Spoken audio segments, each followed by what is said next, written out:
Kawanan perampok nekat beraksi di siang hari di salah satu rumah makan di tebing tinggi 4 Lawang. Satu orang terluka akibat senjata tajam milik para pelaku. Aksi nekat kawanan perampok di siang hari terjadi di sebuah warung makan di kawasan padat penduduk, tepatnya di Kelurahan Kupang, Kecamatan Tebing Tinggi, Kabupaten 4 Lawang.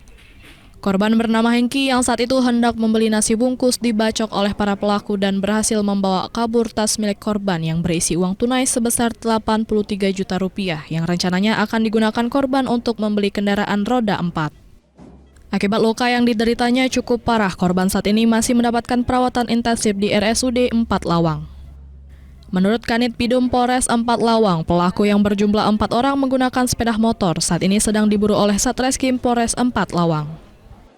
Adapun cara pelaku mengambil barang milik korban pada saat korban sedang membeli nasi, tiba-tiba dihampiri oleh orang 4 pelaku. Ada pelaku yang membacok ke punggung belakang, ada yang mengenai dada depan dan lengan sebelah kiri. Dari 4 Lawang, Amri Wijaya, iNews melaporkan. Melarikan diri.